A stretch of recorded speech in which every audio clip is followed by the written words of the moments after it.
So my name is Nthabi Taukobong. I'm an interior designer based in Johannesburg, South Africa, and been working in the industry for the past 23 years now, and mostly specializing in high-end homes, leisure projects.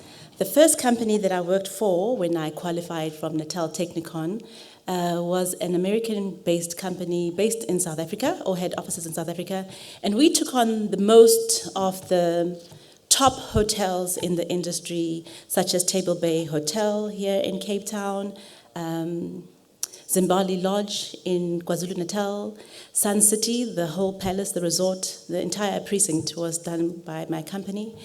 We did projects in Mauritius, Lakoko Beach, Latouche Rock, Saint Geron, Sugar Beach, and we even did the design of a 5-star hotel on wheels, the Blue Train.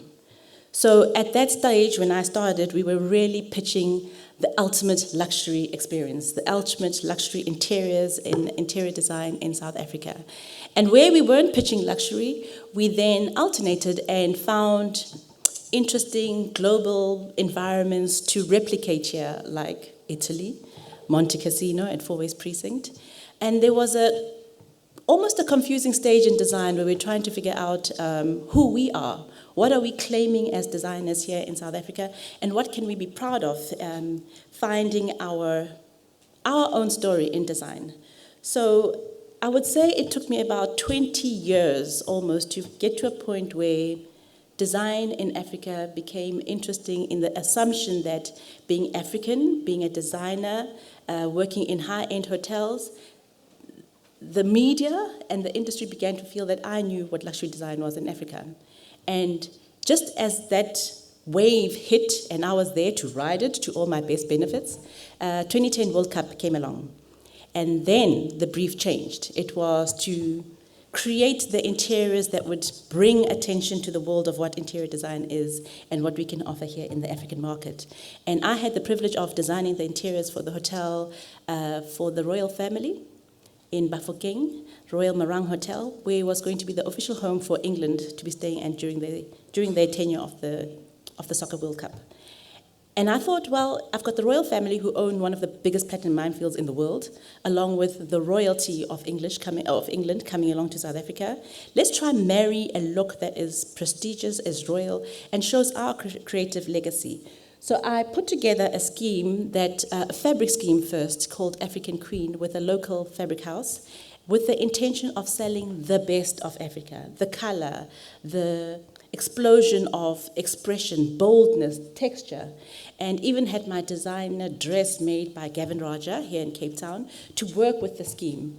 And the pace of that design element carried on at that high-pitched level of just being bold, just being African, showing them exactly like my dress, how we embrace color in our design.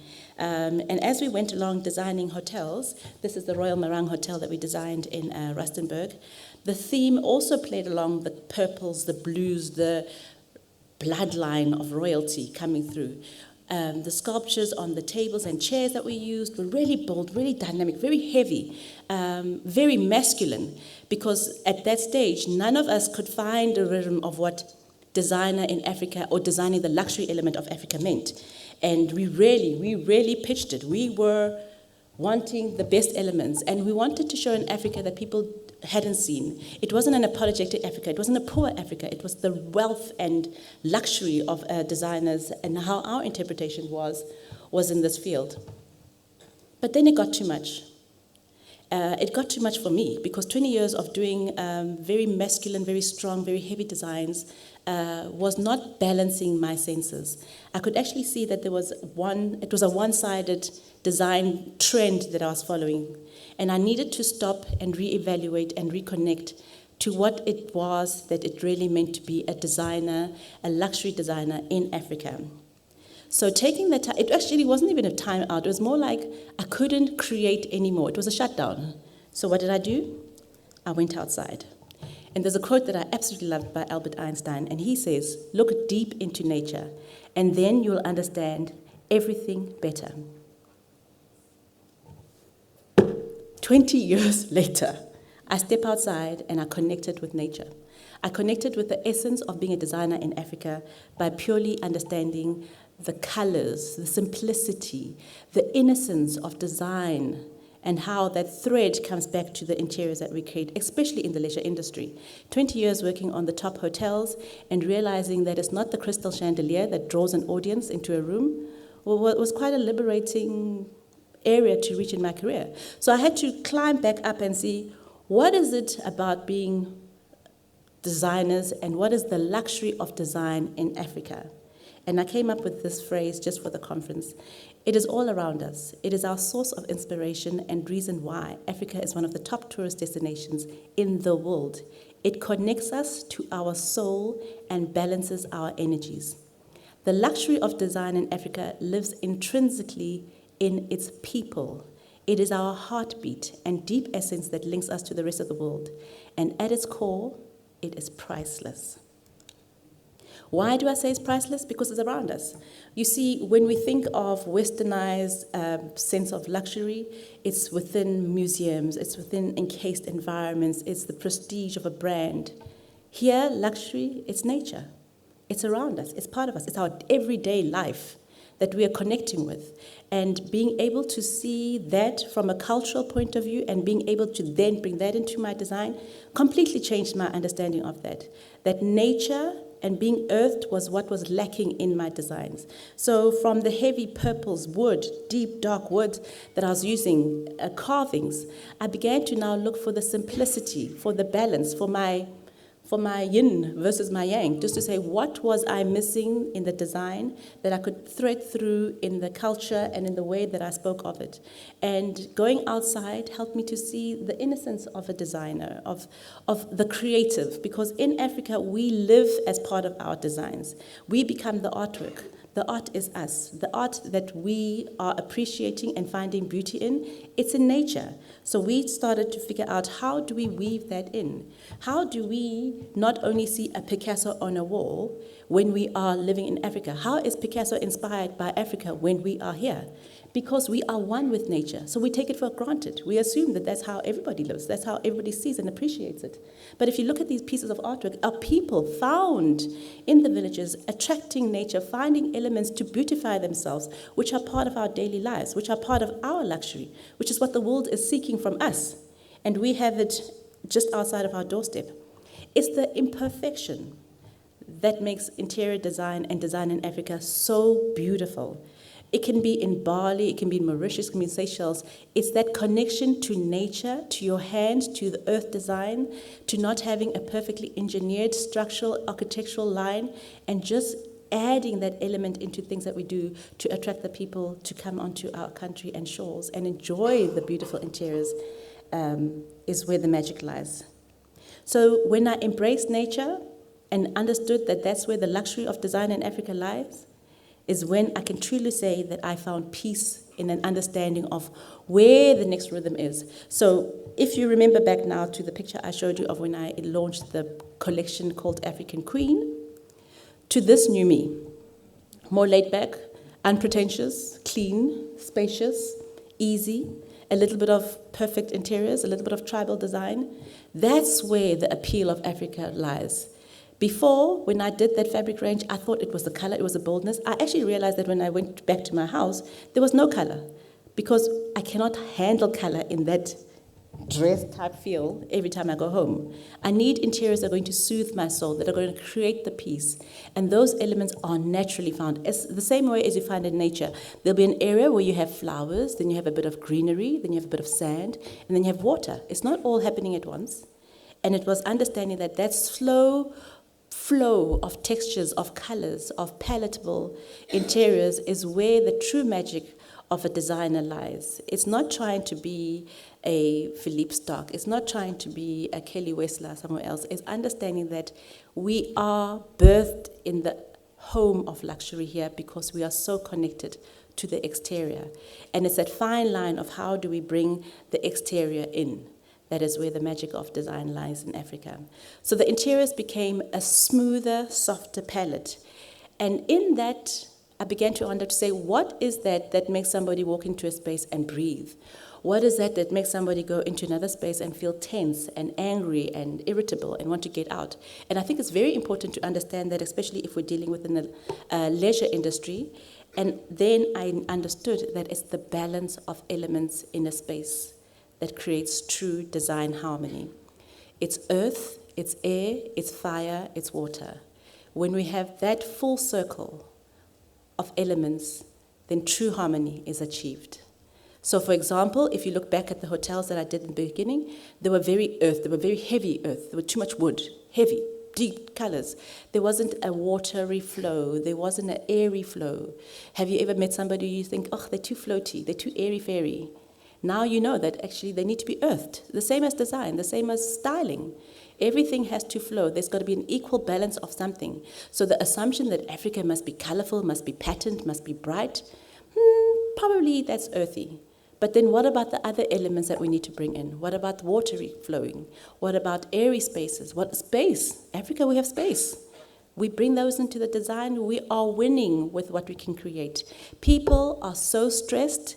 They need environments that can heal, that can restore, they can breathe, they can connect to the earth. There doesn't need to be a boundary between outside and inside. We here are connected to Mother Nature. But then something else made me realize the magic of design in Africa. That as the design flows, as the borderlines of what is earthy and watery and airy are merged, are flowing, we flow upwards, and that connects us to our spirit. So in total, there are 5 elements: earth, wind, fire, water, and spirit.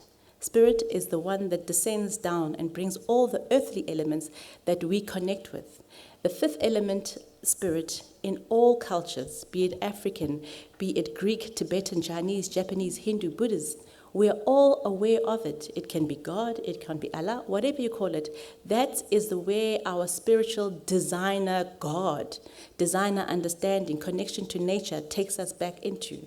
So as a designer here in Africa, it became important that we spoke that language, that we understood that how do we achieve balance in the interiors that we create? How do we let somebody feel restored when they leave our continent and feeling that there's something magical about Africa? It's the people. What is it about the people? It's our connection to nature.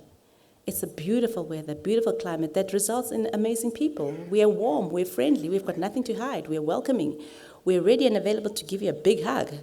So the palette of interior started to change, noticing that you didn't have to try too hard. As long as you brought nature in, you found the magic in what we had to design. And it was a gentle, it took me 20 years to come to that understanding that luxury is not a label. Luxury is not an exclusive element that's not applicable or approachable or achievable by all. Luxury in Africa is that we are one with nature. Have you ever been into, if you're trying to create design harmony, is what I learned, is you have to balance the 5 elements. And when those are balanced in an environment, you instinctively feel peaceful and calm and in control. When you are in an unpredictable environment, you naturally feel unsettled, uneasy, and out of control. So when we bring in the 5 elements into a balance of what we want to create, then we achieve design harmony. So the harmony of design in Africa is understanding that earthing the product or the interior space in this case is bringing elements such as wood, stone, hard furniture, that's earthing it, but it can't only be wood in that interior. So how do I bring in fire elements? Lighting, candles. Fire can also be brought in through colors, oranges, yellows, but you can't have an interior that's only orange and yellow because then it's too high in one area. You've got to bring in the greenery, you've got to bring in the air, you've got to bring in the space. So it's that constant flow of elements merging together into an interior that we find design harmony. So my style changed completely over the years. I understood that I was still servicing a high-end luxury client, but I realized the responsibility of now earthing their designs, creating space, creating breathable spaces where they can relax, restore, and heal their soul. Because outside there, we're all superhuman. We are all trying to achieve extra days in just a few hours. But when we come home, when we come to our place of leisure, we want to restore, and it's important that we create those environments that allow us to do that. But There's further magic.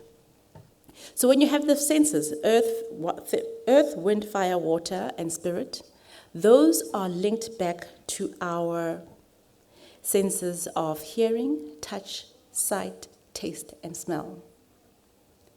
So with the 5 on this side, we have the 5 on this side, and we have balance. And when we have balanced, we create calming, earthy, beautiful, easy, leisure interiors. It's not only a destination that you achieve by going on holiday, it's the way we live on this continent. It's the way that true design, beauty is achieved. It's the way that we need to sell Africa to the world, that the luxury in Africa is available for everybody. It's democratic, it's natural, it's led by the divine. And there's a quote here that I can't read right now, but it says, the true designer is nature. Any questions?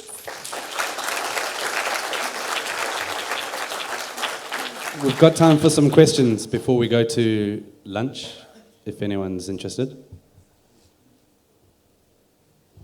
I have a question. Just on the topic of African design in other countries in the world. I used to work with a beautiful resort in Queensland in Australia, and they decorated the whole interiors and the whole lodge, the whole resort with African-inspired decor. A lot of imported stuff from Zanzibar, Tanzania, and that kind of thing.